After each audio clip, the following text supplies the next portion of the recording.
Good morning. It's 10 a.m. Let's call the meeting to order for Polk County Commissioners Court for April 27th, 2021 in the county courthouse.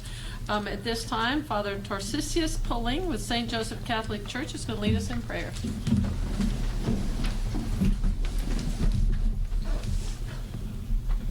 Lord, we give you thanks for this great opportunity to gather together. Especially we begin this meeting with calling your name to be present with us. So we ask your wisdom and your guidance upon all these commissioners, that they may make a good decision for the common good, especially for the better of your people. May your Holy Spirit also guide us and heal our world, heal our nation, heal our city, our county from all this disease. But may we continue to always praise and worship you and bring all together to serve one another in love and peace and justice. Lord, we come before you and ask your blessing to always be with us, especially with this meeting today.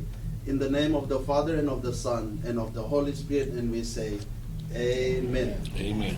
Thank you. Thank you so much. Madam Clerk? I pledge allegiance to the flag of the United States of America and to the republic for which it stands, one nation, under God, indivisible, with liberty and justice for all. Honor the Texas flag.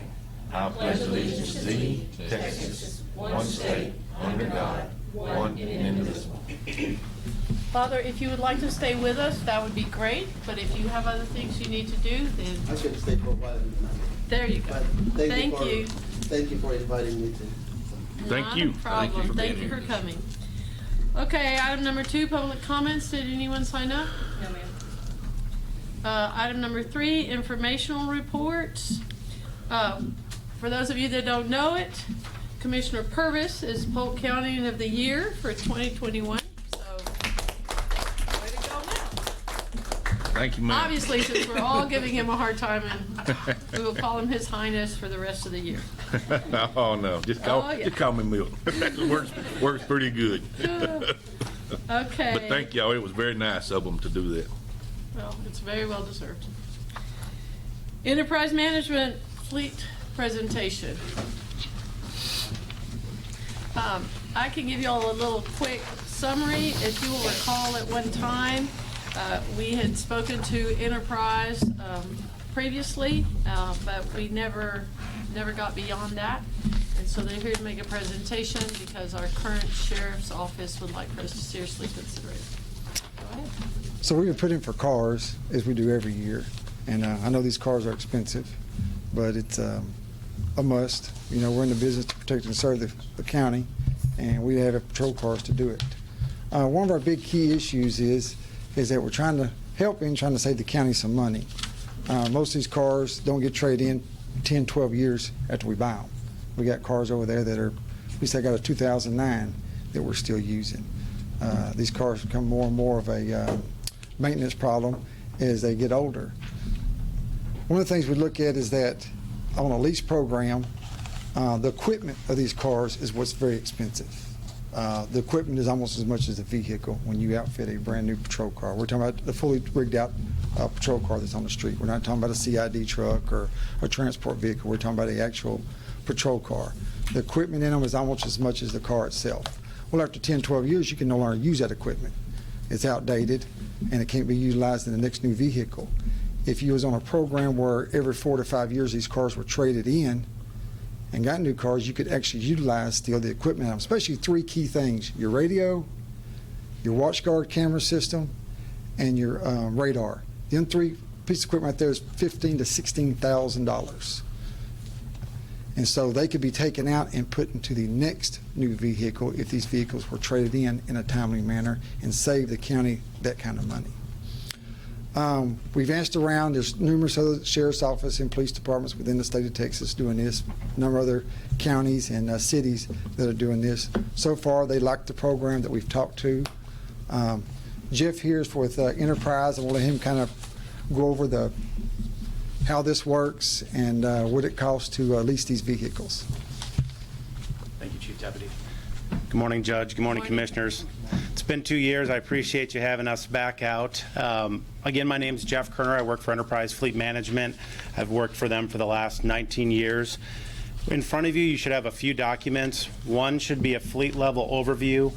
It's entitled the Fleet Synopsis. Then you should also have 2 menu pricings, one for the Sheriff's Department, one for non-sheriff's units. And then the third document just gives you an overview of an analysis that we did with the Sheriff's Department specific to their vehicles on what we're going to replace, the values we associated with them, and what that would look like from a program as a whole. But I thought that I would start just giving a high-level overview of Enterprise Fleet Management. Then we'd talk a little bit about the specifics of the fleet, and from there, the menu pricing. The Chief Deputy touched on it a little bit, but Enterprise Fleet Management currently has about 1.5 million vehicles. We have about 100 partnerships in the state of Texas specific to the government sector and about 1,000 nationwide. Since our last meeting, we've partnered with Harris County, Washington County, Waller County, Austin County, and most recently the city of Houston. They've partnered with us for a few reasons. We're able to do more with less as it pertains to the capital budget, but also help identify the total cost of ownership or the right time to get out of a vehicle. Today, as it stands, as you look at your fleet on the Sheriff's Department, the majority of your fleet is 7 years of age or older. What that means is there's safety concerns, there's higher maintenance costs, but ultimately, you're not capturing the right time to sell the vehicle, which helps from a second-generation vehicle or resale, if you will. When we met with you previously, we had identified a few vehicles to look at to replace. Today, as it stands, we've identified 11 on the sheriff's side and 3 that are non-sheriff's units that we believe can help impact the budget. When meeting with the sheriff's departments over the last few months, we were able to evaluate the fleet, put together a program specific for the sheriff's vehicles, but also a county-wide program for non-emergency vehicles that would impact the budget. When we talk about fleet management, we're specifically talking about bringing the principles of fleet management to Polk County. That's handling everything from acquisition to fuel to maintenance to resale, essentially taking 90% of this off the county's plate. As it stands today, 63% of the non-police units or sheriff's units are over 10 years of age, and you have about 48% of your fleet on the sheriff's department that is over 7 years of age. When you think about that, you think about safety concerns, electronic stability control, airbags, anti-lock brakes controls. Those are other areas that play into this judgment as well. By partnering with Enterprise Fleet Management, it's estimated that the county will reduce their fuel costs by 28% and significantly reduce their maintenance costs by up to 70%. Leveraging an open-ended lease, which essentially means no wear and tear, no mileage penalties, gives you the ability to be able to maximize the budget, but also get out of the vehicles at the right point. We estimated, based upon the figures that we put together today, that you're able to save the county $153,000 on average for a sustained program once the program's in place, and over an 8-year period, roughly $870,000. With that being said, I wanted to turn your attention specifically to the menu pricing that we put in place. If you look at the very first menu price, which is the Polk County Sheriff's Department, we've identified 11 vehicles.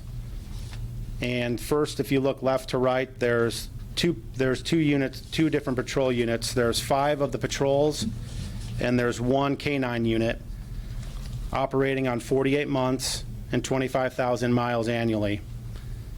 You'll see the lease payment, maintenance, and you'll see your total cost annually, in yellow that is. Now the Chief Deputy did reference the aftermarket. He is correct from the standpoint that the aftermarket today is expensive as you look at replacing each sheriff's unit, and it's about $31,000 just on the patrol units alone. The way Enterprise structures their lease is that 50% of anything over $10,000 would be due up front. The other 50% would be capped into the lease itself. And you'll see that reflected in the numbers If you look at the very first aftermarket, which is $15,000, $708.33, which is half of the $31,000. The residual book value, that's the book balance due at the end of term, and then you'll see the estimated value at term, which in this case for the patrol unit as an example is $13,000. There's a one-time flat fee for Enterprise to sell the vehicle on your behalf, which is $400. And then in green, you'll see your equity, or the equity that comes back to the county that you get 100% participation in at the end of term. But there's no guarantee on this resale value?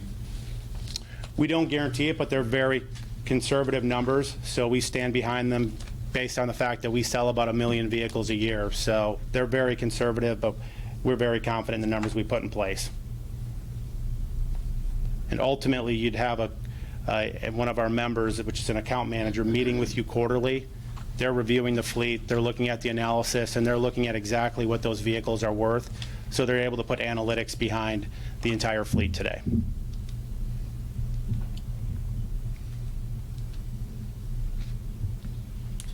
Part of the issue, just for education purposes, part of the issue is that sometimes we have vehicles, because when we put them on our capital outlay, then we are still paying for them in 7 years. See, so. And they're already because- gone. Yeah, and a lot of times they're already gone and we're still paying the note. So a couple of years ago, when we looked at this possibility for the county, part of it was because of the cost of purchasing new vehicles, not having a staff member that could watch for when it was opportune to sell the vehicles, right? And going through the process of getting new equipment, especially for law enforcement, that it's something that we thought the court should consider, and we support Sheriff Lyons in asking for consideration, and then we will certainly monitor the numbers. We're not going to take his guy's word for it. You know, we would be paying attention to it in the same way that we did with the Way Company. You know, we would go through quarterly with the Way Company as well and monitor and make sure that the savings that were supposed to be generated were in fact being generated, and that equipment that was needed to be replaced was being replaced in a timely manner. Is there a penalty on mileage? No wear and tear penalty, no mileage penalty. So after 4 years, as the example, in the very first unit for 48 months, if you decided that you wanted to keep that vehicle an extra year, you could go ahead and continue to keep the vehicle. The only thing that it would affect is your equity or resale. That's it. And also, this would, I mean, obviously the Sheriff's Department is our greatest need for vehicles, but also it could affect other departments as well that are non-law enforcement. You know, like aging, maintenance, other departments that require transport.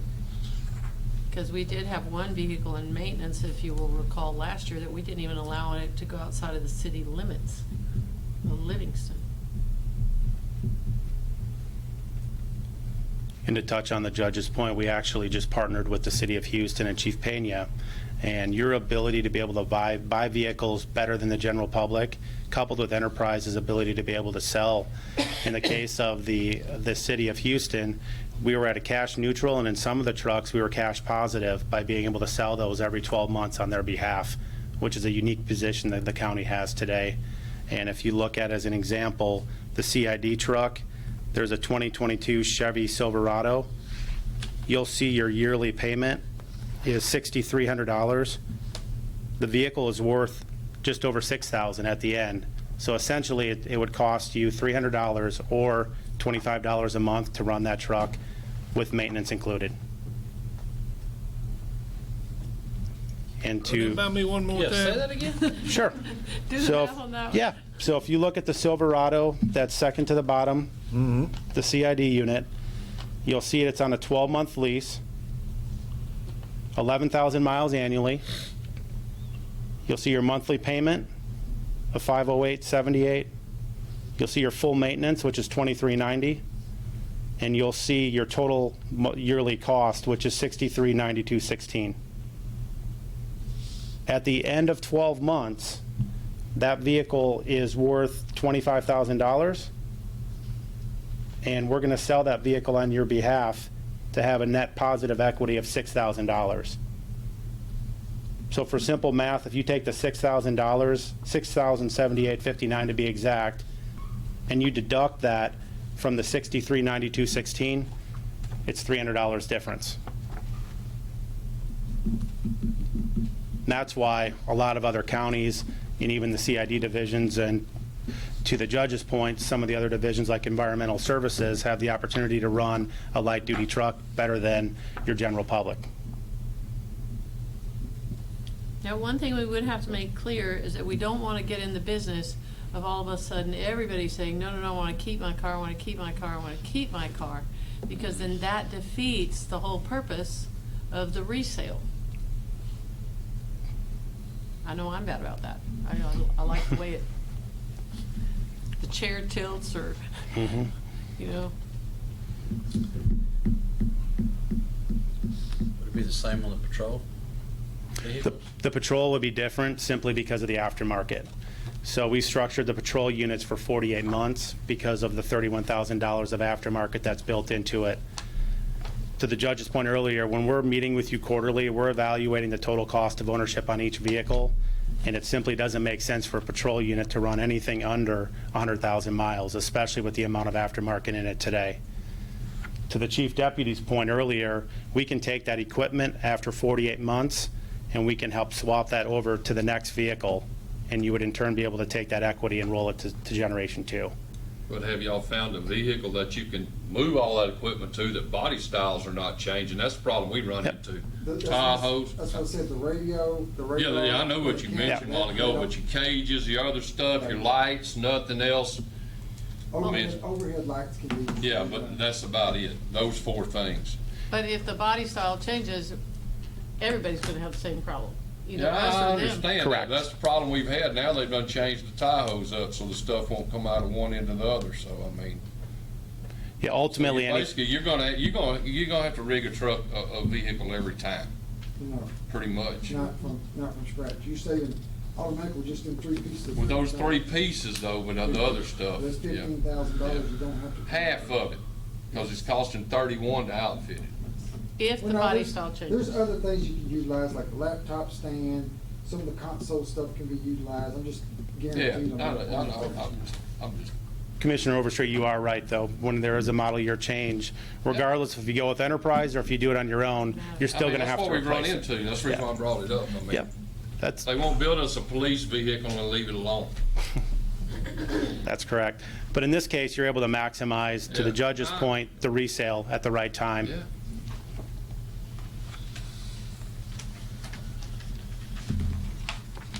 Anybody have any questions?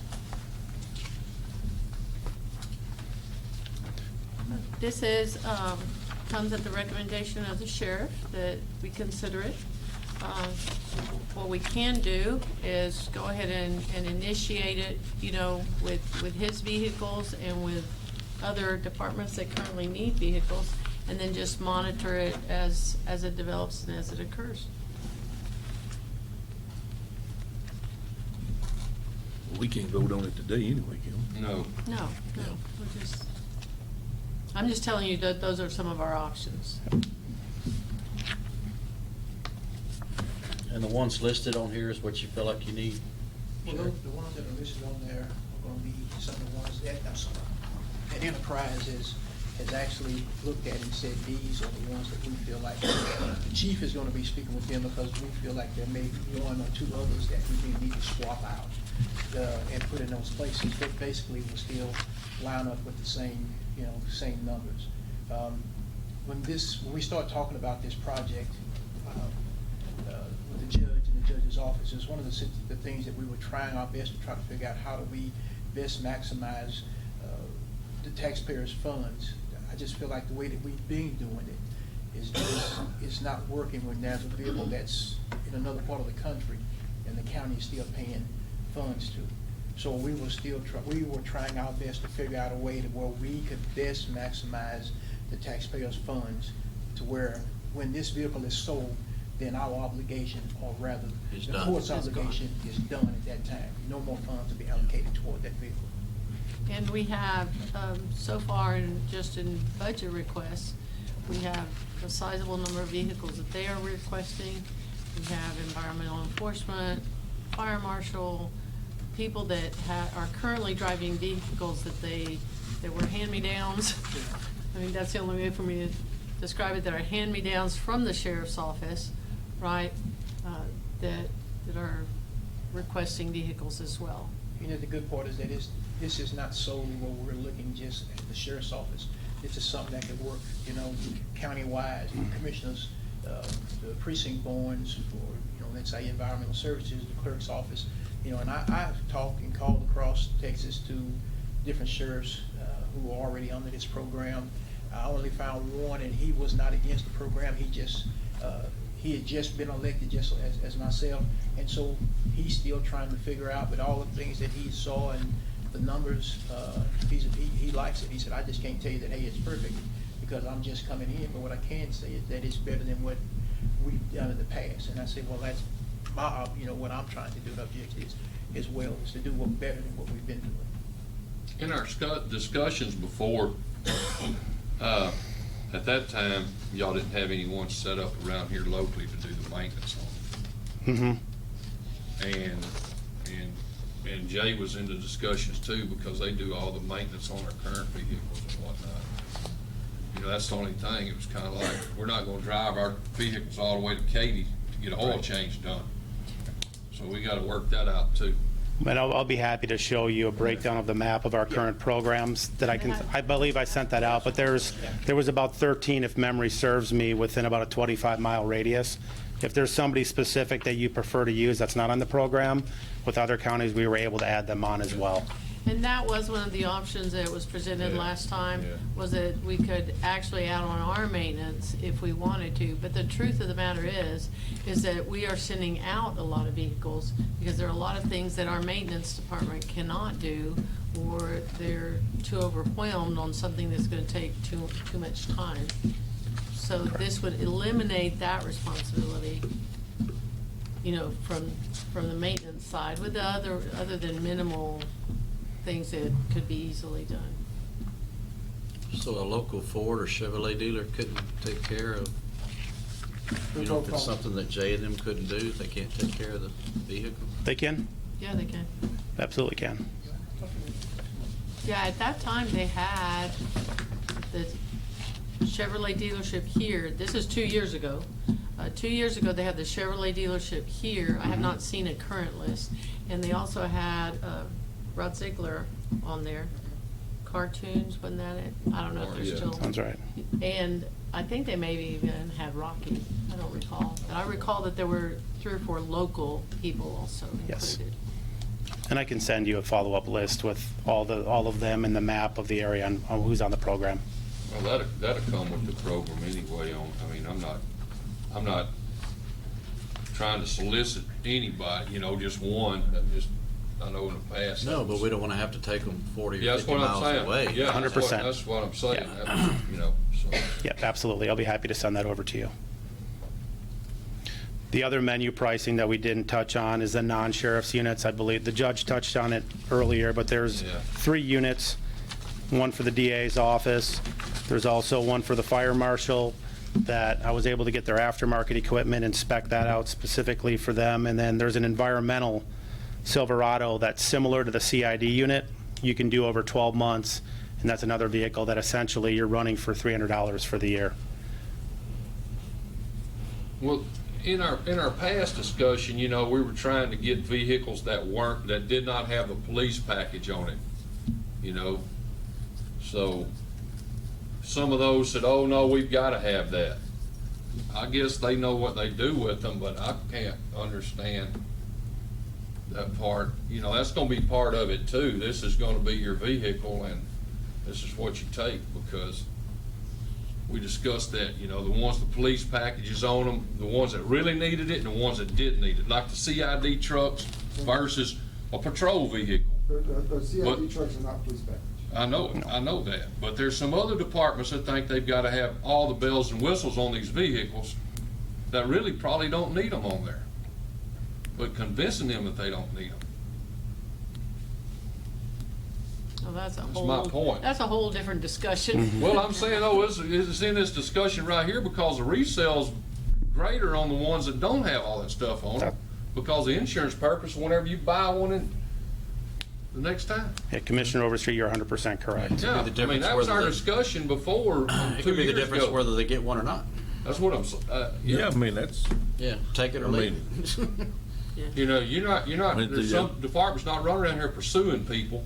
that's all we gotta do is just have them come in and tell us why they want a pursuit package or whatever y'all I'm call just it. bringing that up. That was one of the issues before. Yeah. Well, I've got to have that kind of vehicle. But why come, if the environmental can do it 12 months, why come the fire marshal don't?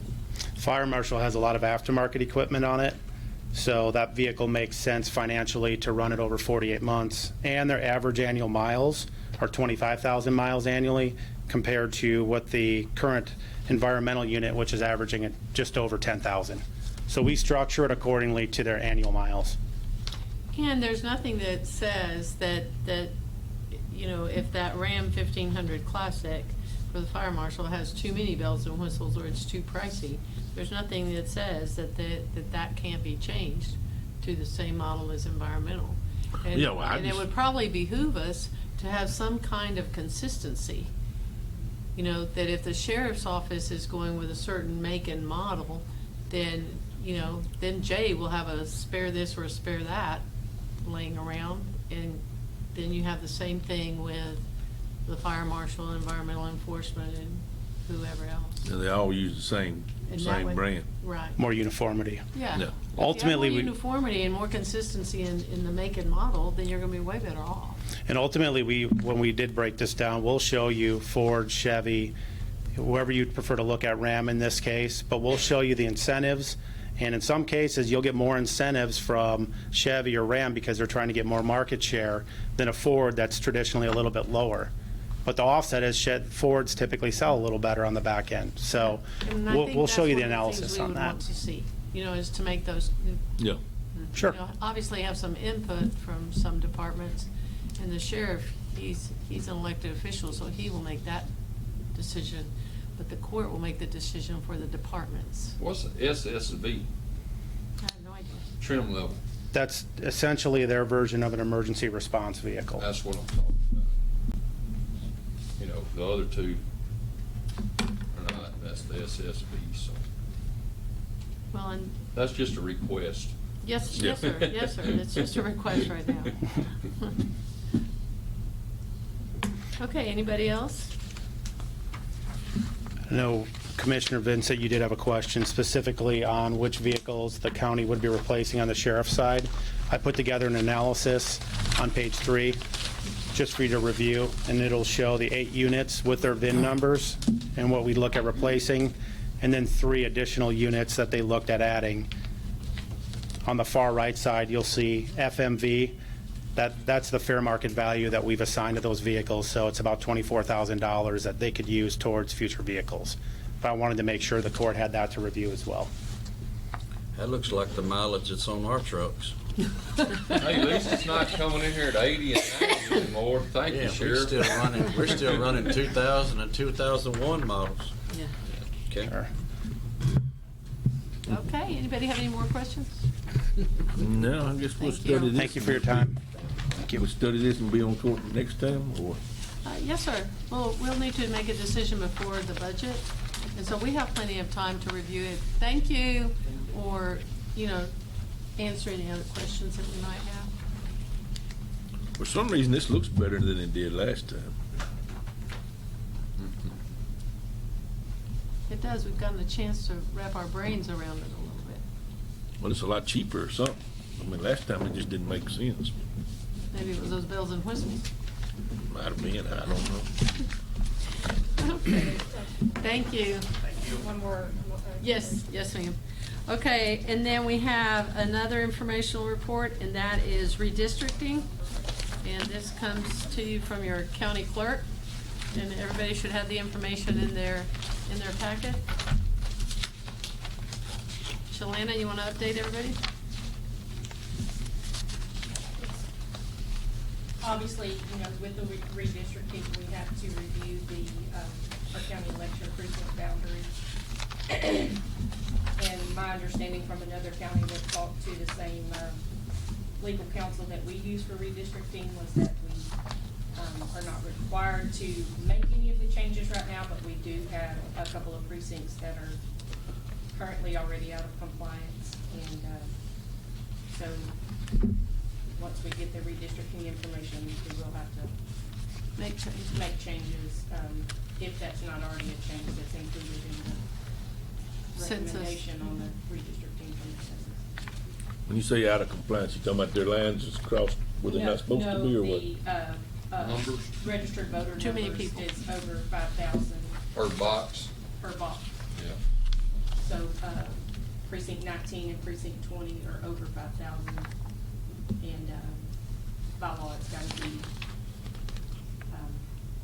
5,100. So that means potentially we need another box down there? We normally get another box, or last time we got another box with redistricting, so I'm assuming we may get one or more. I don't know what the outcome will be from the census, but. Will we know any of that before the election? The way things are going? Well, it's my understanding we will get that information, and that will be the reason the primary will get pushed from March to May. Normally, we would already have this information, but COVID is, my understanding is some of their delay. So we'll get that information when the census numbers come? When the census numbers are finally provided to the states, because they don't have them, when those census numbers are finally provided to the states, then our contractors, Bass and McGee and Allison, will come and tell us, okay, these are the recommendations, and everybody take a look at those lines, and then we will know for sure. But in the meantime, what they've done is said that since we probably won't be able to get it done prior to the primary election, and it would be normally in February, March, then that's all going to slide to May.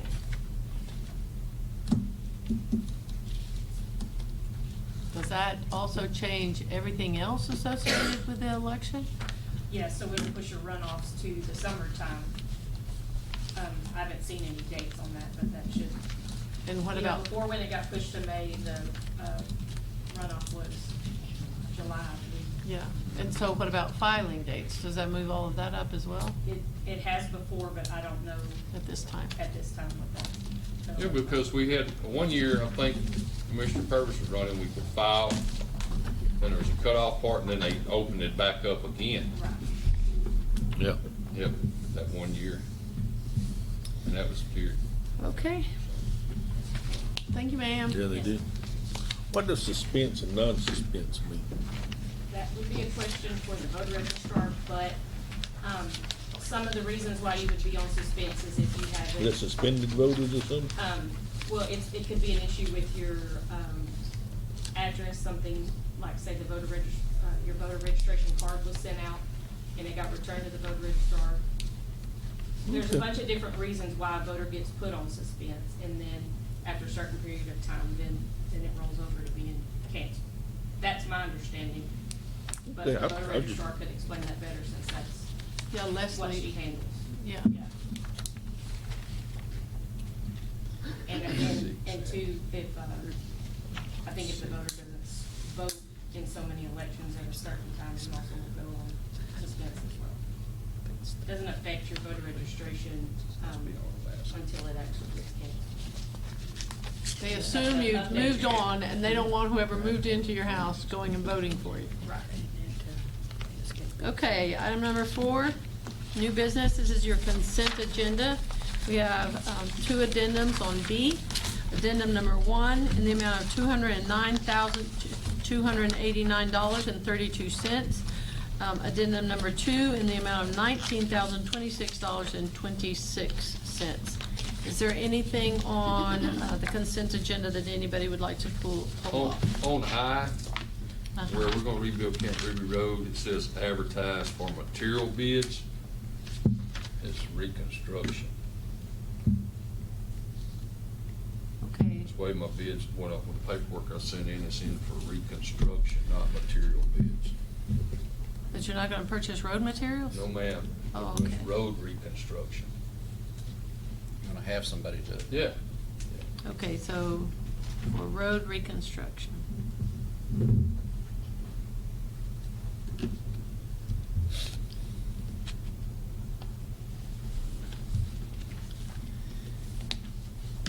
Okay, and keep the relating to county transportation infrastructure grant? Yeah, it's the same thing. It's just, you can either do it with our labor or you go out Yeah. for bids. That's what this is part of the procedure for go out for bids. Okay, so, I couldn't just use our normal contractor because of the CTIF. gotcha. I have to go out for bids. Okay, so with one modification on the reading of the agenda item, is there anything else anyone wishes, is there anything you wish to pull from it? Can I have a So motion? moved. Motion to approve, Commissioner Second. Purvis, second Commissioner Overstreet. Any further discussion or questions? All in favor say aye. Aye. Any opposed? Motion carries. Item number 5, consider approval of personnel matters as follows.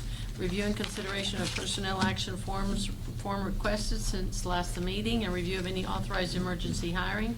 The preliminary listing was included in your packet, and we had one emergency hire at the sheriff's office.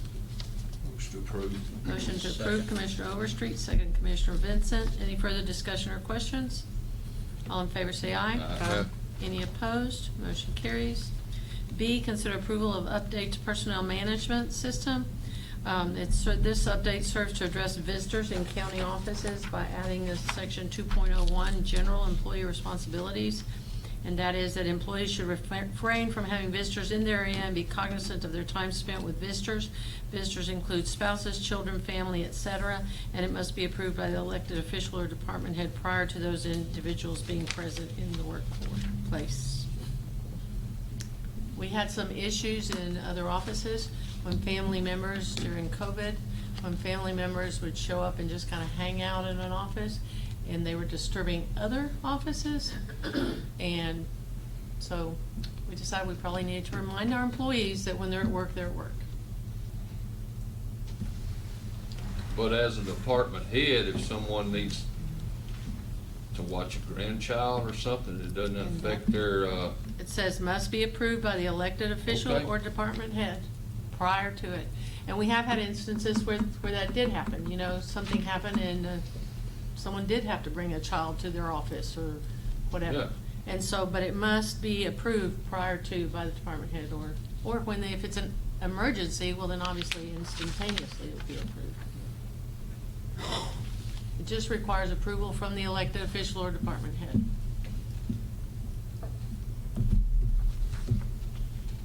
So moved. I'll second. Commissioner Vincent, Commissioner Robertson, any further discussion or questions? All in favor say aye. Aye. Any opposed? Motion carries. Item number 6, consider request for revisions and amendments to the budget as follows. Your FY 2021 budget revisions 2021-9 and amendments 2021-9A as presented by the County Auditor's Office. A copy of all the proposed revisions and amendments was included for your review in your packet. So moved. Motion to approve, Commissioner Purvis, second Commissioner Overstreet. Any further discussion or questions? All in favor say aye. Aye. Any opposed? Motion carries. Item number 7, consider request for capital purchases to be paid from general fund balance and included on the FY 2021 reimbursement resolution for year-end issuance of legally authorized debt as follows. This was included in the 2021 capital purchase projection, so it was already approved into the budget. And that is for environmental enforcement request for 2 body cameras not to exceed $1,820. Why does he need 2? Copy of the quotes is included. yeah. One he puts on his body, and right now the other one is on his dash cam per se. Okay. Okay. So moved. I'll second.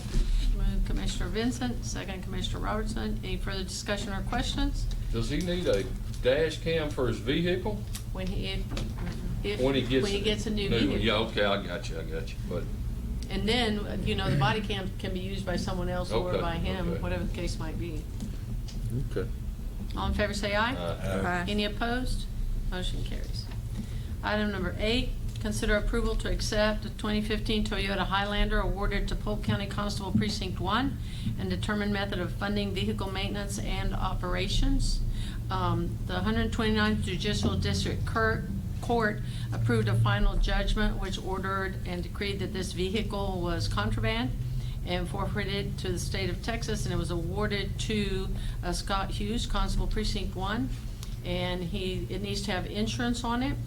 And basically, what we have done in the past with most of the things that have been forfeited and they have accepted is we've tried to keep those separate in terms of insurance, in terms of payments, everything like that, because we are trying not to burden our taxpayers with additional equipment and so forth. So the court is suggesting that that this insurance be paid from the asset forfeiture fund. I'll make the motion. Second. Commissioner Robertson, second Commissioner Overstreet. Any further discussion or questions? All in favor say aye. Aye. Any opposed? Motion carries. Item number 9, receive and take any necessary action regarding the FY 2022 budget adopted by the Polk Central Appraisal District on April 20th, 2021. A copy of the PCAD 2022 adopted budget is included for your review. It reflects a 3.9% increase from the previous year, which increases the county's allocation by approximately, not quite $20,000, by $19,399.19. So our portion of the PCAD would now become $501,056.86. It seemed to me some of those were unfunded mandates that they're having to, They did. They had several unfunded mandates as well. what I looked at. Yes. I still think his budget's too high. I always think everybody else's budget is too high. Yeah, but he ain't even got no roads to fix, and he gets more money than we do. Yes. Don't make a lot of Well, sense to me. it's kind of one of those deals whether we vote for it or against it. Don't matter. Still, it doesn't matter. Yeah. We don't tote the biggest stick, so. No, sir. Motion to approve. I'll second. Very well, Commissioner Overstreet, Commissioner Robertson. Any further discussion or questions? All in favor say aye. Aye. Any opposed? Motion carries. Furthermore, if the state comptroller is coming down here and telling him what to do, right, it's not like anybody has any flexibility over it. Item number 10, consider approval of a request to spend $25,000 of county clerk archive funds for the preservation and restoration of a 1961 Tobin aerial surveys map and deed record books. This is a request from Shalana for the restoration of some of her deed record books. It's been a project for a long time.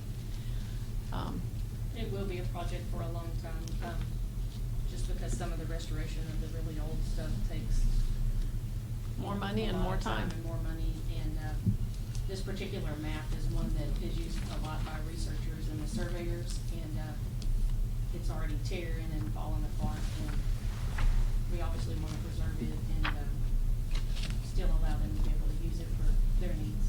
Gotcha. Sounds Motion good. to approve. Motion to approve, Commissioner Overstreet, second Commissioner Vincent. Any further discussion or questions? All in favor say aye. Aye. Any opposed? Motion carries. Item number 11, consider approval of DeShazer Estates subdivision located in Precinct 3. The application and plat was submitted, and we had some recommendations that came from the engineer. I'm assuming you got the same email. Yeah, the engineer says we gotta go,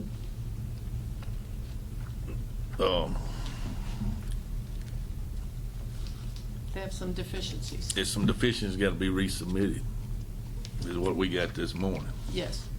So do you want to table it for now? Yes, And ma'am. let them clear up the deficiencies and then bring We'll it back to the we'll court? table this.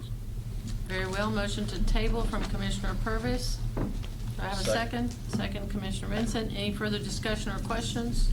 All in favor say aye. Aye. Very well. Motion carries.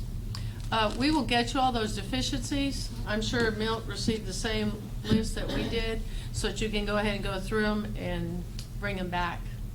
Will that work? Not that you're happy. Gonna have to, we're good. Tell us the truth, we'll Just, love it. we'll get We'll y'all, get it. we'll make a copy of those just here as soon as we get through. That'd be fine, thank you. Thank you.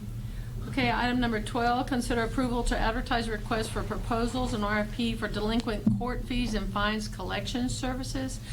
Basically, we received a request from the JPs, and what they want is proposals for fine fees collection company. They would prefer to have a company that would offer online credit cards as well. Part of it is that they would like to break away from MVBA at this point in time. McCreary, Villisca, Bragg and Allen have been our approved collectors since 2005. So we are still, the contract it renews annually. Our current contract was from October 2017 to September 2020. And right now it's just on an annual renewal. If we do select to move forward, then MVBA, I just want to be really clear, MVBA would still have the collections for 6 months after the new contract, because those would be collections that they would have already initiated. So we're not opposed to going out for RFPs and see what else is out there. And I'm sure, I'm sorry, I was just gonna say the county clerk's office uses their services as well. Uses MVBA? Yes, ma'am. Okay, so that's something, are you interested in, Yes, that's fine. in moving Yes, as well? That's fine. Okay, so that's another thing, is that we do need to make sure that we take a look at all offices, because otherwise. you use them too, Bub? We currently don't have a collection service, but I'm interested in doing that, so yes, I'd like to be.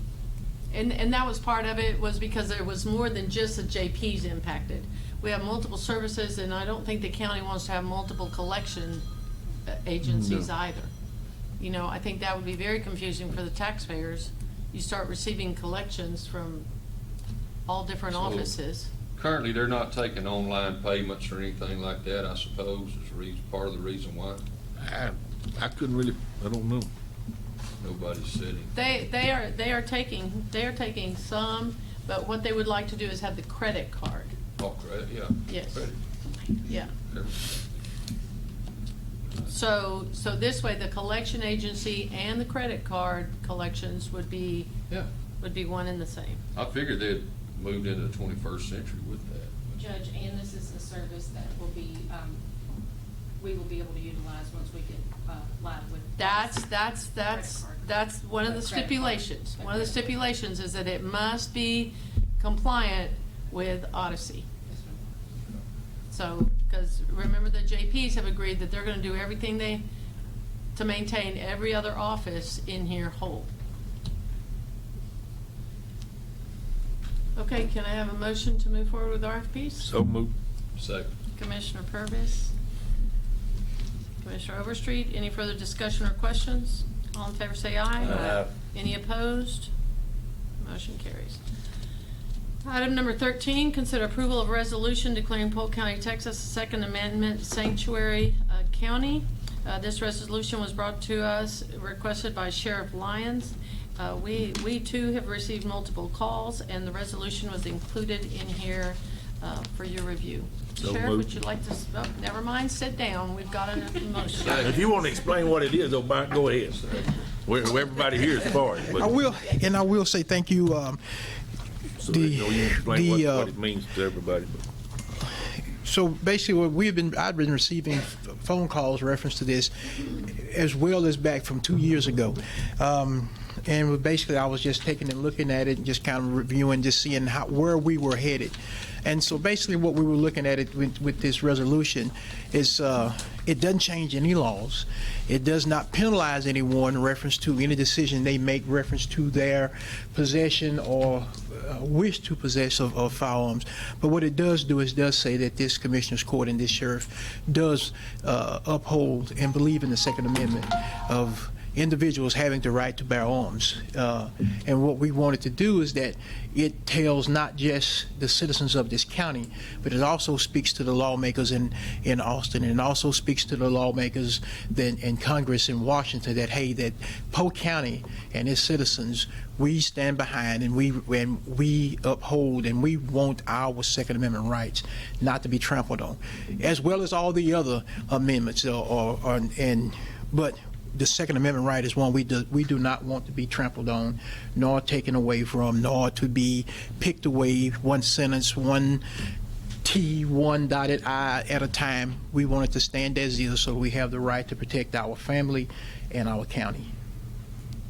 Okay, we have a motion Second. on the floor. Commissioner Purvis, second Commissioner Vincent. Any further discussion or questions?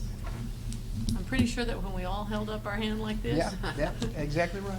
And said we swear to uphold the Constitution. Thank you. All in favor, say aye. Aye. Any opposed? Motion carries.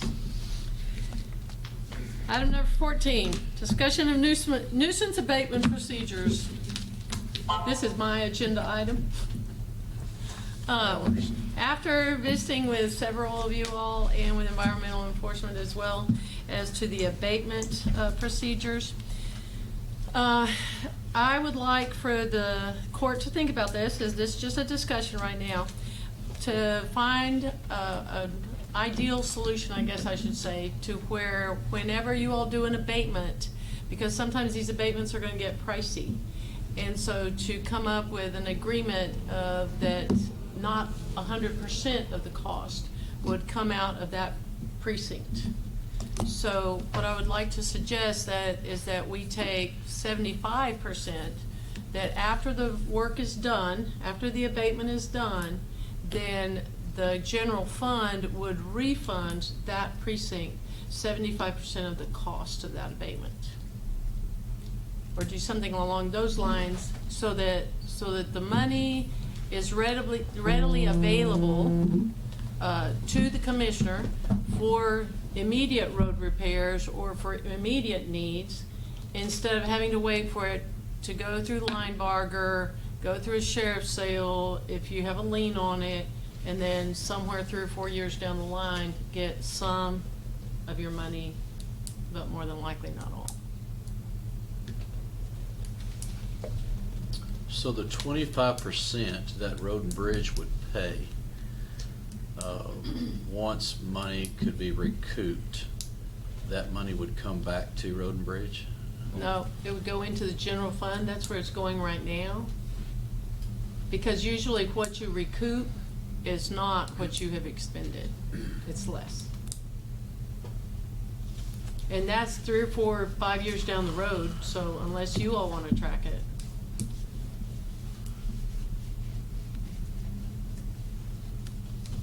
I'm just trying to find a way to get money into your budget. I understand. It's hard enough for me to keep up with my 140 miles of road with $500,000 and still clean up the county's mess. Oh, and I agree. So here's the thing. Okay, let's say you do a nuisance abatement, right? Which you just are moving forward with one. So if the county, if your staff does it, let's say it costs you $4,000 to get it done. So if we, immediately after it's done, if we turn around and give you the $3,000, well, then you can continue, you'll have the money available for roads or whatever you need it for, right? Because further down the road, it's going to be years before it finally gets settled. And then and in the meantime, you're moving forward.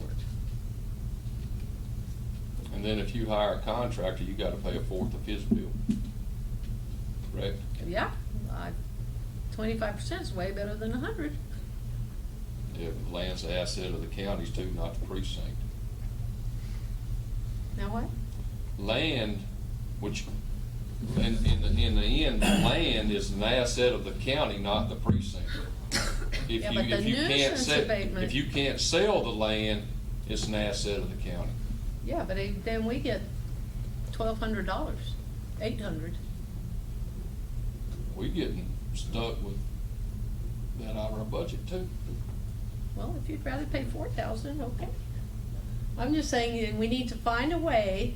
The general fund does not need to take the whole hit, but we need to find a way to get some money into your budgets sooner. And to me, that's the most logical way to do it. If you'd rather not, well then that's fine too. It's up for discussion. Yeah. We're discussing it right now. We have to hash it around. It's just like Commissioner Benson out there. He's going to be for the next 3 or 4 years. Every time you turn around, have to abate something to clean it up because his constituents is on his tail. I've got, due to the tornado, I've That's what probably I'm got saying. at least a minimum of 30 to 40 that if they could be abated right now, I could pay them. And your budget can't take that kind Yeah. of hit. Not only Not on a not only my consistent- budget, but my time. Yeah. Because we've got the POAs and them screaming at us, hey, help us do something, because they're actually having to live next to these things. Yeah.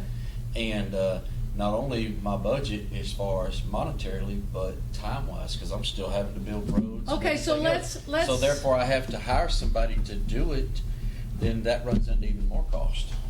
Not only Okay. for me, but for the Okay, so general fund as well. let's separate out disaster, and we'll look for more ways to try to help Yeah. with the disaster. So let's separate out disaster from just year after year after year operations of nuisance abatements. Okay, so pull out the disaster, because the tornado, we're definitely researching ways to try to get you more additional assistance in terms of the tornado. But I'm just talking about year after year after year. I mean, we're not inundated with them every year, I mean, on abatements, except for the tornado like you're talking about. So that's. But in your instance, the tornado area out there, what was Okay, but actually tore pull up the- by it. you pull just the put tornado out. Yeah. Pull the tornado out, just year to year nuisance abatements. I mean, we're not. Yeah, what does it matter? I've been trying 12 years to get one That's abated. what I'm ain't saying, done we're it not yet. doing So, I mean, those. hell. Okay, once it goes through, then either you can do it or you can hire someone to do it, right? Once it goes through the JP, once the JP says, yep, needs to go, right? If the landowner. Then it's gotta come to court and get approved. Then it comes to court and it gets approved. And once it passes that hurdle, then the landowner is responsible. If the landowner does not clean it up, then you can hire someone or you can go do it with your own staff. And that's all the the point lien I'm on it. talking about. At that point in time, now you are out money. So the question is, would you like to consider that at least 75% is brought back into your budget from the general fund to alleviate some of that burden? I'd be willing to do that on a normal abatement, That's all I'm talking about. All I'm talking about but is a not normal his abatement. situation. Right, yeah. I don't have a But problem we have with to that. we're gonna have to find a way of helping the tornado impacted areas, and we're working on that right now. I mean, we've been working on it. It's Yeah, not it's in like- precinct 2 and 3. Yes. No. I'm just talking about on a regular basis, year to year, regular it's- abatement. You know, we're talking about this now, but it's even like a disaster, a flood event.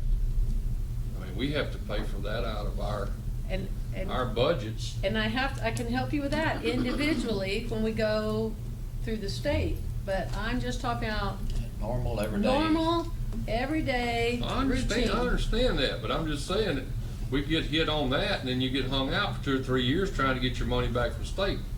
Okay, that's the problem that's happening to you right now with just regular abatements, is that you are ending up out the money. I understand that, Judge. Well, if I go abate something, I'm out the money, the whole part. I have no Correct. problem with on normal.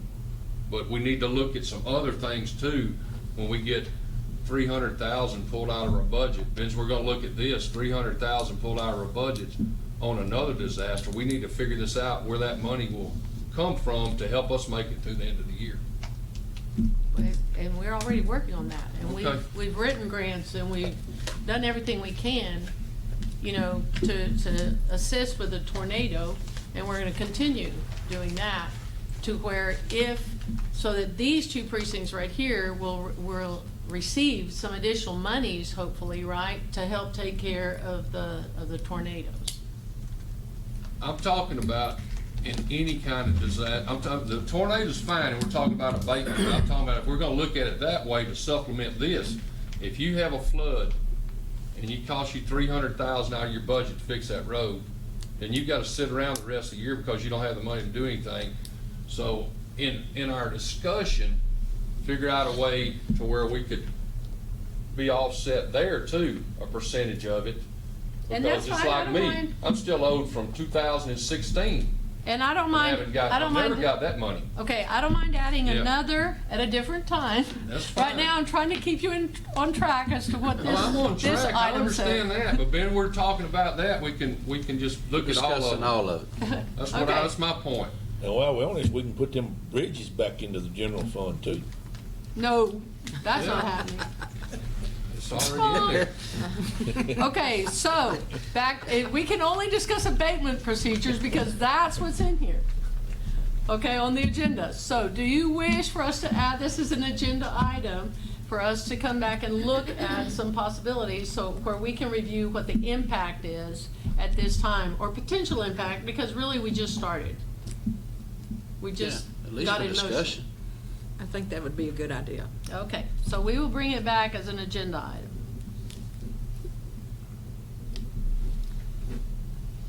We're gonna have to get into the sheriff's car money. I know. I'm sorry. How about bicycles? Yeah, they got some electric ones now. They scoot around pretty quick, don't they? Okay. Yeah, we couldn't afford the insurance on them. Everybody be crashed out. Okay, Commissioner Overstreet. Motion adjourned. Motion to Second. Commissioner Overstreet, Commissioner Purvis. All in Yeah. favor, say aye. Aye. Very well. 11:01. Thank you, ma'am.